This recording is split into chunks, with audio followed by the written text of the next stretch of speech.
Well, now let's go live to the organisation of the Islamic Cooperation Leaders Summit, which is taking place here in Istanbul. The opening speeches are being delivered right now. Let's listen into Egypt's foreign minister, who's making his initial comments. And its army.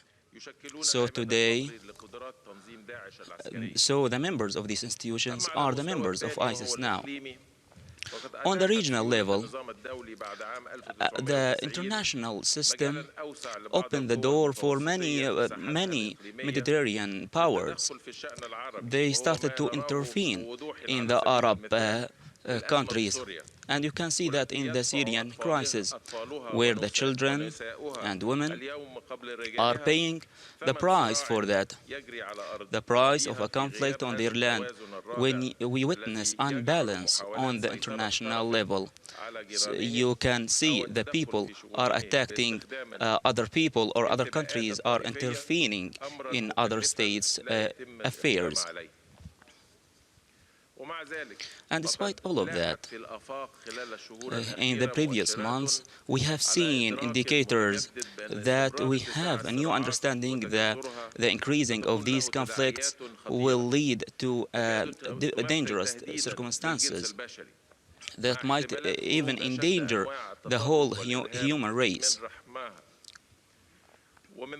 So, the will to achieve a political solution that is expressed by the United States and Russia, and the cooperation between them in order to reach a political solution for the crisis in Syria and the truce on the ground, this is a great expression that solving the problems on the international level is so important to apply the international law.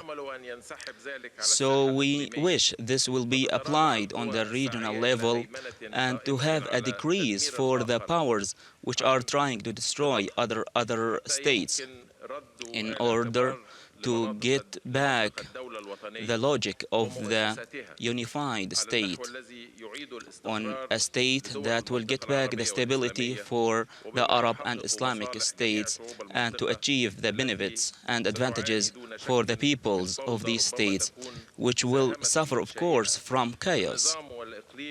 So this regional system should be based on dialogue and non-interference in other states' affairs. So, we have to reaffirm the respect for the international law and the international institutions, as they are the basis for the stability and security for this world. And this is what Egypt is trying to confirm always by its membership in the Security Council. Here we shouldn't forget that the conflicts happening now on the national level that happened because of unbalance on the international and regional level, and this led to unsolving for our problems, and this we couldn't achieve the benefits or the hopes of our peoples to create a stable society which is coping with the new technologies and the right distribution for wealth and the right sharing of authorities. So despite all of these challenges and imbalance with the correcting process for the international level, in the light of this, we have to work together as sister states. Here we have the importance of organizations like OIC in order to organize our work, to express our will, and to stand across or against any threats that will spread diseases in our body as an Islamic world, and that will achieve the hopes of our peoples, and to achieve the perfect coordination between us.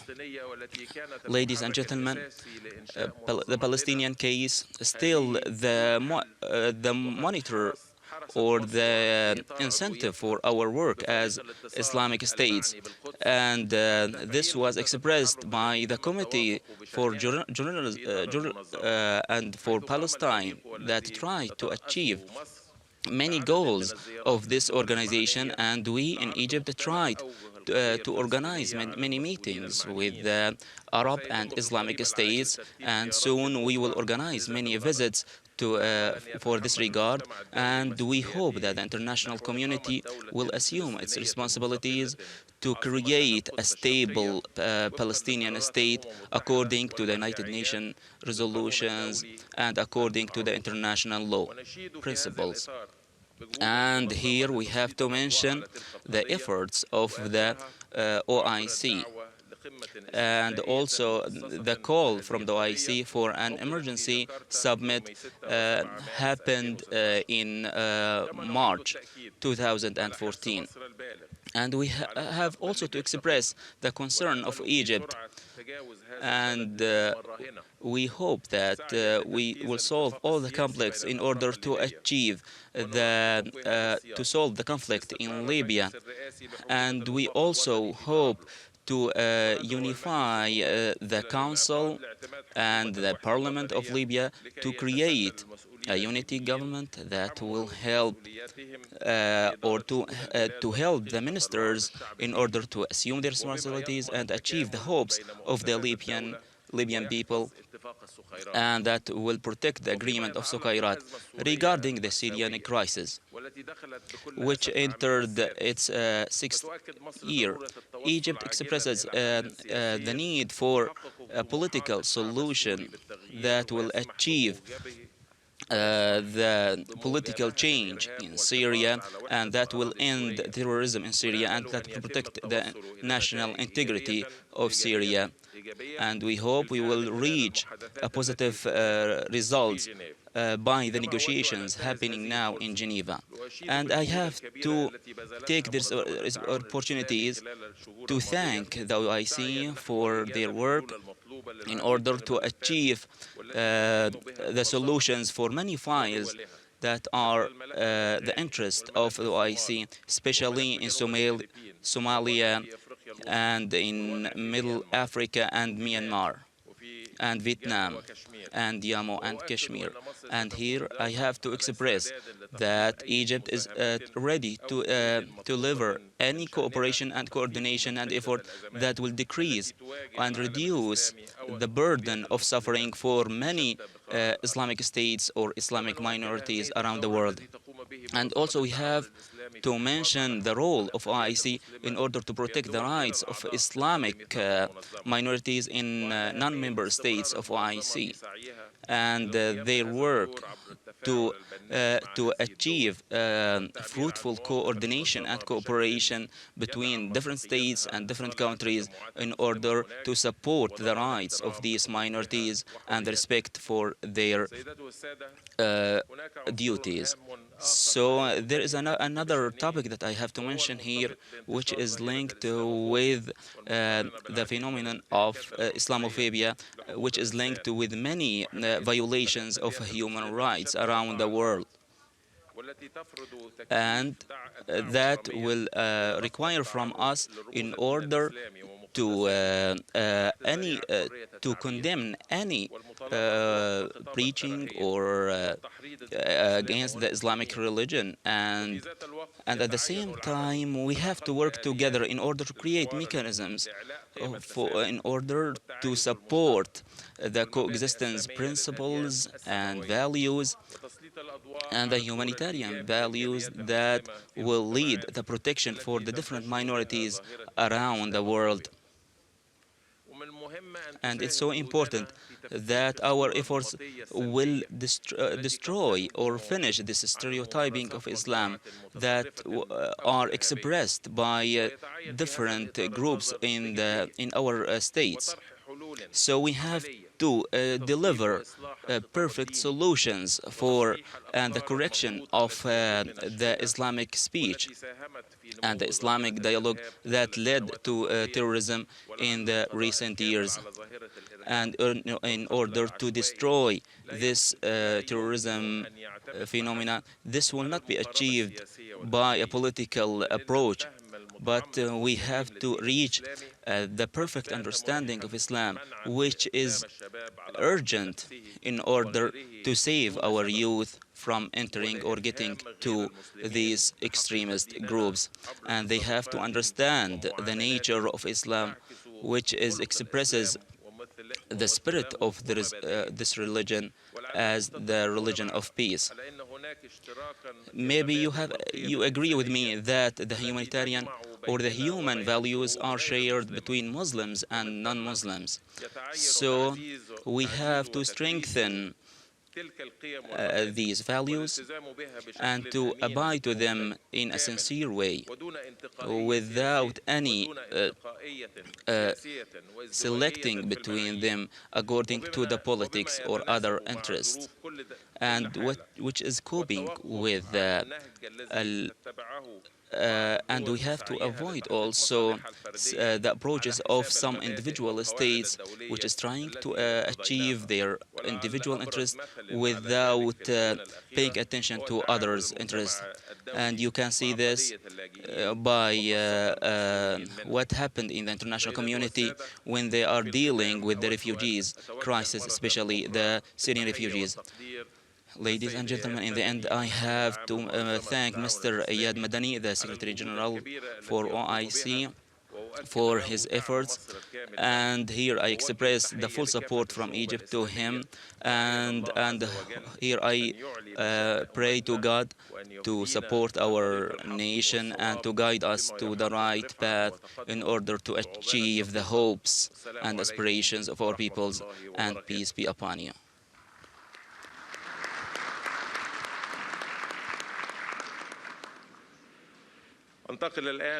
Now I move regarding the office of OIC, and the members of this commission should be Turkey as the head, and the members Palestine, Burkina Faso, Djibouti, Egypt.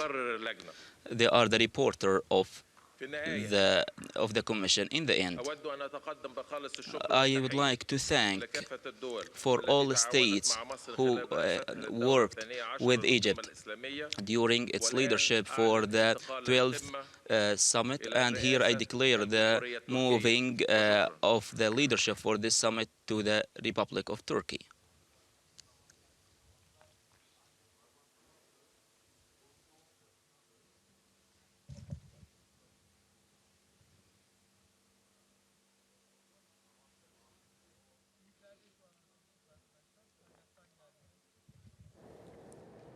Okay, you are watching TRT World. That was Egypt's Foreign Minister, Shami Shukri, speaking, making his opening remarks at the Organization for the Islamic Cooperation Summit, which is taking place in Istanbul here in Turkey, as Egypt hands over the presidency of the summit to Turkey. Plenty on the agenda for the leaders to discuss, events ranging from, or issues ranging from Palestine to Syria to Libya, and of course the rise of extremism as well. You can see Turkey's president there, Recep Tayyip Erdogan, as Turkey, as I say, takes over the presidency of the Organization for Islamic Cooperation Summit. We are expecting Recep Tayyip Erdogan to make a speech sometime in the next few minutes or so. We will bring that to you live here on TRT World. But let's get more on this from Nicole Johnston, who is following events. She's at the summit there, or here in Istanbul. Nicole, just give us a bit more details about exactly what the Organization for the Islamic Cooperation Summit is. It's an opportunity, isn't it, for countries that perhaps don't always see eye to eye to sit down and talk face to face.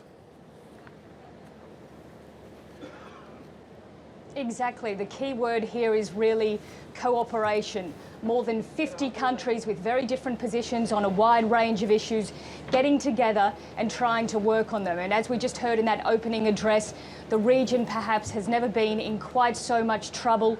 Ongoing conflicts that we just heard about in Palestine, in Libya, in Yemen, in Somalia, all across the region. And that's why we have so many delegates here today.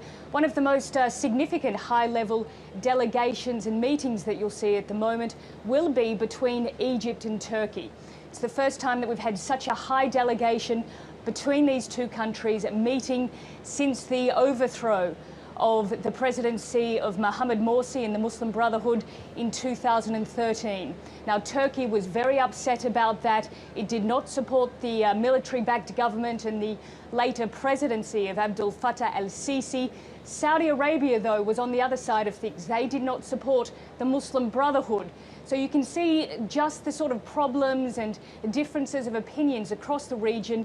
Now we're seeing Saudi Arabia trying to bring Turkey and Egypt back together. It's going to be a difficult relationship to get back to the way that it was, but it goes to show that major players in the region know how important, how significant it is for everyone to start to be on the same page if they're ever going to have any success at trying to bring a resolution to some of the wars and conflicts across the region.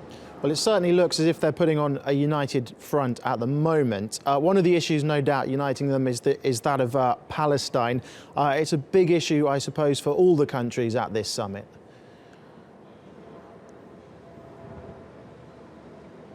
That's right. Palestine is always a hot topic at these conferences. The problem is, though, often very little is done about it. It's difficult for this part of the world to actually put the pressure on Israel to see any real change on the ground. The problem is there's been no progress on peace talks. There's been a stalemate. They've been basically stuck for years. And over the last few months, we've seen the situation in Israel-Palestine really heat up. We've had some Sorry to interrupt you, Nicole. Sorry to interrupt you, Nicole, if you can still hear me, because Turkish President Recep Tayyip Erdogan is just making his opening remarks. So let's listen in to what he has to say. Islamic Summit Conference of Organization of Islamic Cooperation, I salute you with heartfelt feelings. This meeting, I wish this meeting will be bountiful for Islamic world and the whole world. Welcome to Turkey. Welcome to your second home. With this meeting that brings the representatives of Islamic world together, we are honored greatly to host you here. Now, the Secretary General of Organization of Islamic Cooperation, Riyad Emin Medeni, will have a saluting speech. The floor is yours, Secretary General. The merciful and peace be and blessing on his prophet and other prophets. Your Excellency, the custodian of the holy mosques, Majesties, Excellencies, Highnesses, ladies and gentlemen, peace be upon you. I am honored to be in front of you in the 13th summit of the OIC, asking God to make this summit as a landmark for the journey of this organization, which is about to reach its 50th anniversary. So, in the beginning, I would like to thank Mr. President Recep Tayyip Erdogan and the Republic of Turkey for hosting this summit. And please allow me here to express our thanks for the Turkish efforts in order to support the coordination between the Islamic states. And I would like to thank all the people who are facilitating this conference for their seriousness and paying attention for all details in order to achieve the success of such an important conference. And I would like to extend my thanks for the Republic of Egypt for hosting the previous session of the summit in Cairo. And here I would like to thank the Republic of Turkey and the President Assisi for their success in leading the previous summit and their works in order to achieve the Islamic work and coordination between the different states. And I would like to express my gratitude for the Kingdom of Saudi Arabia for hosting the headquarters for the OIC and for their work and support, and especially from the custodian of the Holy Mosque, King Salman. And also, I would like to extend my thanks for the heads of the 4 committees of OIC, His Majesty the King Mohammed VI, and also Mr. Mahmoud Hussein, the President of Pakistan, and President Recep Tayyip Erdogan, the President of Turkey, the head of the Committee for the Economic Coordination, and the President of Senegal for his leadership for the Committee for Cultural Coordination. Okay, you are watching live coverage of the 13th Organisation of Islamic Cooperation Summit taking place here in Istanbul. These are the opening remarks being made right now by the Secretary General of the OIC. We will stay with it to hear from Turkish President Recep Tayyip Erdogan as soon as he takes to the podium to give his speech. But let's go back to Nicole Johnston, who is following this summit for us, for TRT World. Nicole, I'm just wondering, how effective is the OIC? Over the years, it's been perhaps criticised for being quite ineffectual, maybe a talking shop. I mean, are we expecting anything tangible to come from this summit this year?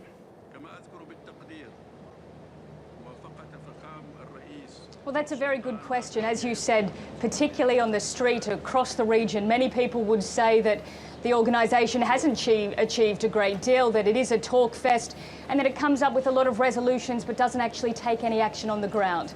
We've just been hearing that Turkey takes over the presidency of the organisation this year, and we have heard from Turkey that it wants to see a change in structure and that it wants to see the organisation become more effective and able to take action. Now, we don't know what kind of action that would be at this stage. It's only a couple of hours into the conference, but as we were just talking about earlier, the main point here is getting all of these countries to try and talk, to cooperate, and to try and solve some of the regional differences on key issues like Yemen, Libya and Syria. And that's not something that's going to happen overnight. It's not going to happen in a couple of days. But if you can get countries talking to each other, it is at least a start. Okay, Nicole, thank you very much for that. And of course, we will bring you, as I say, coverage of Recep Tayyip Erdogan's speech as soon as he makes it here on TRT World.